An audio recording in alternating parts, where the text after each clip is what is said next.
Eh bien salut à tous et à toutes, c'est Fonatro, j'espère que vous allez tous très bien. Aujourd'hui les amis, on se retrouve dans l'épisode 5 de notre série Ionic 2. Comme je vous l'avais promis, on va maintenant passer à quelque chose d'un peu plus intéressant et plus concret.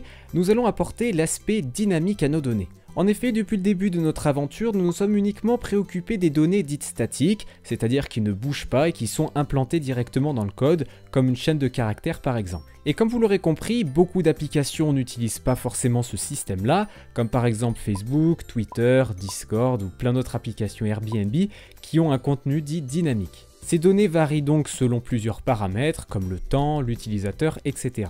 Avec ce genre de système, on va réussir à avoir une application beaucoup plus complète et surtout beaucoup plus intéressante pour l'utilisateur. Voilà ce qui définit globalement l'intérêt qu'on va porter au web service, alors on va y revenir un petit peu plus en détail juste après. Alors cet épisode sera scindé en deux parties distinctes. La toute première, ça va être pourquoi une API, donc on a déjà partiellement répondu à cette question, mais surtout comment est-ce que ça fonctionne. Et puis enfin, je vous invite très fortement à rester lors de la dernière partie car on va faire un sondage assez énorme où vous allez choisir vous-même l'API qu'on va intégrer et dont on va exploiter dans l'épisode 6. Le sujet des API web service est extrêmement vaste et je me suis dit que c'était un petit peu bête de tout regrouper dans un épisode, ça allait être complètement n'importe quoi, on allait allier théorie et technique en même temps, vous allez rien comprendre. Donc c'est pour cela que je me suis dit que ça allait être un peu plus intéressant d'élargir un petit peu le domaine et de séparer tout ceci en deux épisodes. L'épisode 5 qui nous servira de transition vers le technique. Ainsi, je vous propose de démarrer par la première partie, à quoi ça va nous servir d'intégrer un service web dans notre application Ionic 2. La première chose très importante à noter, c'est celle que j'ai mentionnée au début de la vidéo, c'est d'avoir un contenu dit dynamique. Prenons un exemple très simple pour illustrer cette situation. Je suis donc développeur et je me dis que ça serait intéressant d'avoir une application qui va afficher tous les derniers films qui sont disponibles au cinéma. Donc pour ce qui est des données basiques, c'est relativement simple, on aurait le titre du film, le poster par exemple, pourquoi pas également une petite description lorsqu'on touche celui-ci. Le seul problème qui se pose à nous pour le moment, ce sont les données. En effet, deux choix se posent à moi, soit je la fais en application statique, c'est-à-dire que je vais rentrer en dur dans mon application le tableau, c'est-à-dire que dans mon tableau je vais rajouter le nouveau film qui est sorti à la main, je vais rajouter sa date, je vais rajouter sa description, etc. Donc là on abandonne totalement l'idée, c'est absolument débile, je ne vais pas faire ça, ça veut dire qu'il faudrait que je fasse une mise à jour sur l'App Store et sur le Play Store quasiment tous les jours, ce qui est totalement impossible, donc on va faire une croix là-dessus. La seconde alternative est très simple, je vais réfléchir un petit peu et je me dis que ces données peuvent déjà être existantes ailleurs. Et donc en faisant quelques petites recherches, je tombe sur le site MovieDB par exemple, qui me propose une API ouverte. Cette API agit alors comme sorte de pont, de connecteur entre notre application et leur base de données qui est extrêmement bien fournie. Ce connecteur qui est donc l'API doit être au préalable développé. Alors il existe plein de technologies pour la réaliser, que ça soit en PHP, en Python, en JavaScript et j'en passe. Comme tout script qui se respecte, l'API peut être modulable, c'est-à-dire qu'on peut lui passer des paramètres pour pouvoir préciser ce qu'on veut. Par exemple, si je veux uniquement des films où il y a Spider-Man dans le nom, je peux le faire en y passant un paramètre spécifique. Donc je ne vais pas trop détailler cette partie-là car ça concerne vraiment le développement d'une API en elle-même et ce n'est pas le sujet aujourd'hui. Alors maintenant qu'on a vu vraiment ce que c'était une API via des schémas, etc., je vous invite maintenant à lancer un outil qui s'appelle Postman et qui est disponible gratuitement sur le Google Chrome Store si je dis pas de bêtises. De toute manière, vous trouverez le lien dans la description de la vidéo.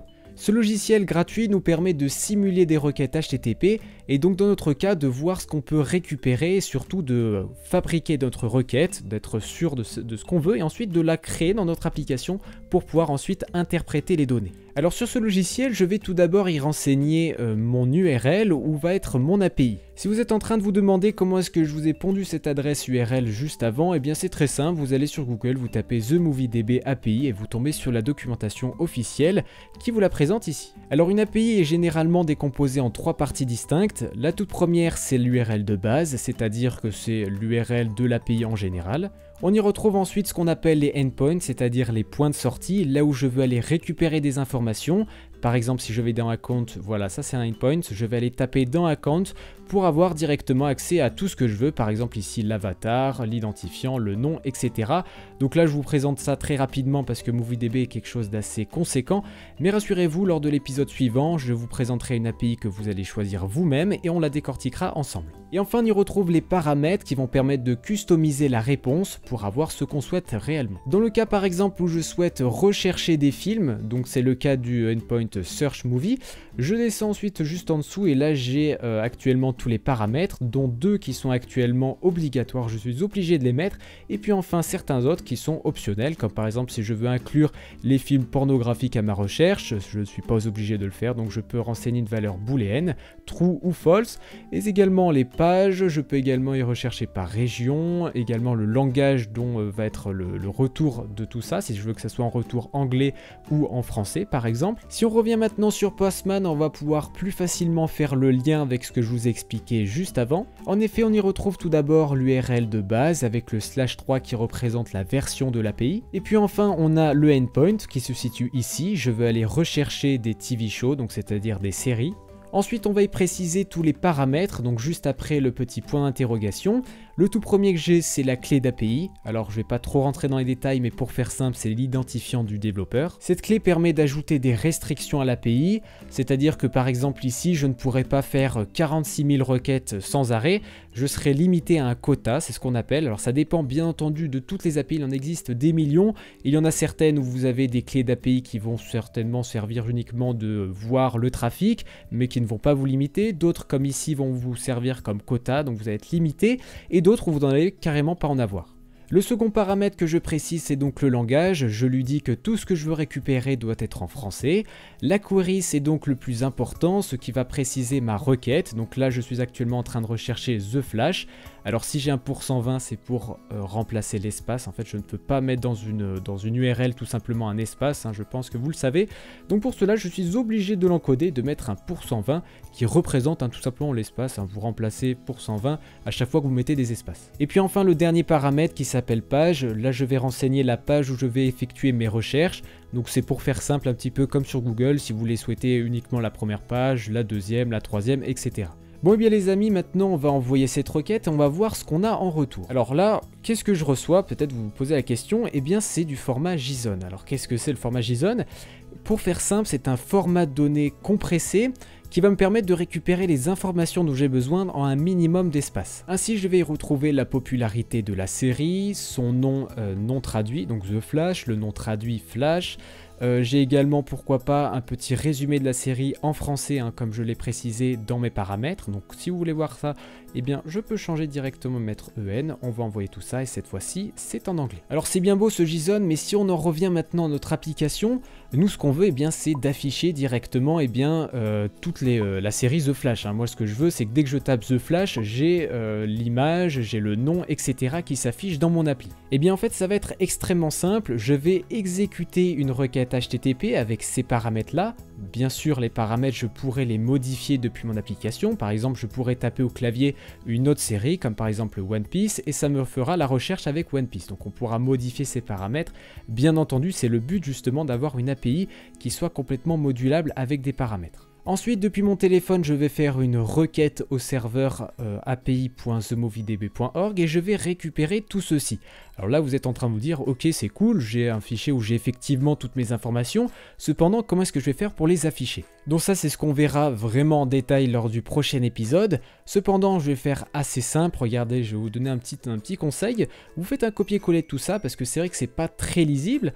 Et vous allez sur un site qui s'appelle JSON Editor Online. Donc vous trouverez le lien dans la description de la vidéo. Et là, vous allez tout simplement faire un copier-coller sur l'éditeur à gauche. Et on va faire une petite flèche à droite pour pouvoir avoir un affichage un petit peu plus visuel sur ce qu'on peut avoir. Donc ici par exemple on va pouvoir aller dans les résultats, je vais pouvoir aller sur le tout premier résultat et là on a directement quelque chose d'un petit peu plus original, un petit peu plus lisible que ce qu'on avait justement à gauche. Alors normalement si vous avez suivi l'épisode dernier où je vous parlais des objets, eh bien regardez, ce que permet de faire ce site, eh bien c'est très simple, c'est de convertir le JSON qui est une string en un objet. Et donc comme on peut le voir ici, on avait déjà un petit peu travaillé là-dessus, on a vu qu'un objet avait des propriétés clés valeurs, donc page on a sa valeur à 1, on a les total résultats 4 par exemple, on a également des tableaux qui sont à l'intérieur et donc ce qu'on va faire bien entendu dans l'épisode 6, ça va être parser ces données là et donc récupérer par exemple le nom, donc la clé, enfin la valeur de la clé nom, également pour overview, etc. Et bien voilà ce qu'on pouvait dire sur une API, j'espère en tout cas que j'ai été assez clair. Alors bien entendu c'est un épisode de transition.